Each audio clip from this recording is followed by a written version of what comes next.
উছলছে রেলের গাড়ি ছুটছে ওই তাড়াতাড়ি চিক চিক চিক চিক চিক চিক চিক চিক চিক চিক চিক চিক চিক চিক চিক চিক অচেনা লোক খাবার দিলে খেও না ভাই সবাই মিলে খাবারেতে ওষুধ দিয়ে তোমার যে সব যাবে নিয়ে অচেনা লোক খাবার দিলে খেও না ভাই সবাই মিলে খাবারেতে ওষুধ দিয়ে তোমার যে সব যাবে নিয়ে কোথাও অসুবিধা হলে রেল পুলিশে যাও গো চলে কোথাও অসুবিধা হলে রেল পুলিশে যাও গো চলে একটা কথা জেনো গো তাই রেলের মতো বন্ধু যে নাই উঠান ভরে আলপনা গলা ভরা ধান উঠান ভরে আলপনা গলা ভরা ধান গাঁও কুটুসুর গায়ে দেখো পরব লেগেছে মকর পরবে মদনা ছোড়া ধামসা বাজাইছে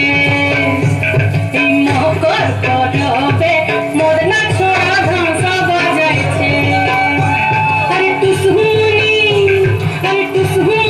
ধামসার বলে কেমন দেখো নাচিছে মকর পরবে মদনা ছোড়া ধামসা বাজাইছে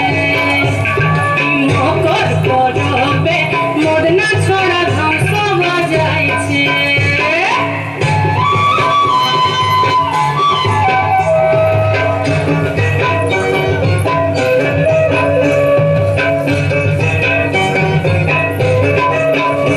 শিলিগুড়ি থেকে ভাই টয় ট্রেন চড়া যায় ট্রেন যেন টিকি টিকি টিকি টিকি টিকি টিকি পাহাড়ের গা বিনেছে চলেছে মেঘের দেশে মেঘ যেই কেটে যায় আকাশের জানালায় মুখখানি ফোটে কার কাঞ্চনজঙ্ঘার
উদ্ধার করা যায় কিন্তু এইরকম আপনারা যে ট্রেনে যাতায়াত করেন যাকে চেনেন না তার সঙ্গে কোনো আলাপ জমাবেন না তার দেওয়া কোনো খাবার দাবার খাবেন না কারণ দেখুন লজেন্স হোক বিস্কুট হোক এই ধরনের জিনিসে কিন্তু মাদক মেশানো থাকে খাওয়ার পর কিন্তু আপনি যে কোনো মুহূর্তে অচৈতন্য হয়ে পড়বেন এবং আপনার যে জিনিসপত্র সেগুলো নিয়ে চলে যেতে পারে সেই জন্য আপনারা কিন্তু এগুলো করবেন না আর রেলের অথরাইজ যে দোকান সেগুলো থেকে খান এমনি অন্যান্য জায়গা থেকে কিন্তু কোনো আলাপ চাহিদা কিছু করবেন না 26412356 এই নাম্বারে 033 আগে দিয়ে ফোন করবেন আপনারা যে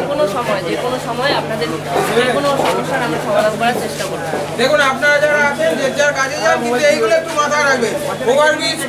ধরে যান রেল লাইন পারাপার করবেন না ঠিক আছে এগুলো একটু মাথায় রাখবেন আর এরকম কিছু হলে আমাদেরকে সঙ্গে সঙ্গে জানান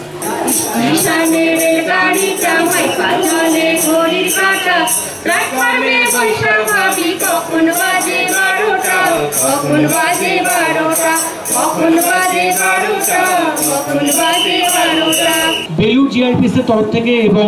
বালি আরপিএফ এর সহযোগিতায় একটি জনসচেতনতামূলক অনুষ্ঠান ছিল জানেন দুর্গাপুজো এবং এই যে 25শে ডিসেম্বর আসছে তার আগে প্রত্যেক বছরই এরকম ধরনের জনসচেতনতামূলক অনুষ্ঠান হয়ে থাকে সমস্ত যাত্রীদেরকে জানাচ্ছি এনাদের এই অনুষ্ঠানটা হচ্ছে একটা জনসচেতনতামূলক। এনারা অভিনয়ের মাধ্যমে আপনাদেরকে জানাতে চাইলেন যে কারুর কাছ থেকে, অপরিচিত কোনো ব্যক্তির কাছ থেকে কিছু খাবেন না, চলন্ত ট্রেনে ওঠানামা করবেন না, লাইন পারাপার করবেন না, যাতে আপনার জীবন সুরক্ষা হয় সেই দিকটা দেখানোর জন্য এনাদের এই অনুষ্ঠান, ছোট্ট অনুষ্ঠান। অনেকের ভালো লেগেছে, বিশেষ করে আমার তো খুব ভালো লেগেছে। যাই হোক, এনাদিকে ধন্যবাদ জানাই আপনাদেরকে সচেতন করার জন্য, এবং আশা করি আপনারা এদের এই নাটকের মাধ্যম দিয়ে যে একটা ইঙ্গিত দিতে চাইলো সেটা আপনারা মেনে চলবেন। ये निकवन और जीआरपी बेलूर और आरपीएफ बाली के द्वारा ये एक नुक्कड़ नाटक और ये एक अनुष्ठान का यहाँ पे आयोजन किया गया था, जिससे कि आप लोगों को रेल में किस तरीके से सफ़र करना है, किसी भी सुविधा में किस तरीके से रिएक्ट करना है, इन सब चीज़ों के बारे में बताया गया था। उन्हीं चीज़ों को मैं दोबारा फिर से दोहराता हूँ कि जब भी आप लोग रेल में यात्रा करें तो संभवतः अपने ही कोच में यात्रा करें। महिला बोगी में कोई भी पुरुष यात्री यात्रा न करें। ये कानूनन अपराध भी है और सामाजिक अपराध भी है। रेल लाइन कभी भी पार ना करें, कान में हेडफोन लगा के या मोबाइल पे बात करते हुए कभी भी रेल लाइन को पार ना करें। ये आपके जान के लिए भी खतरा है और कानूनन अपराध है, जिसके लिए आपको दंड और जेल दोनों से दंडित किया जा सकता है। हम अंत में निकवन को बहुत बहुत धन्यवाद देंगे। इतना अच्छा, इतना सुंदर और इतने अच्छे तरीके से इन्होंने लोगों को जागरूक किया है, और आशा करते हैं कि इस तरीके का अनुष्ठान भविष्य में भी हमारे साथ और हमारे सहयोग से निकवन करते रहेंगे। इसके लिए बहुत बहुत धन्यवाद निकवन का।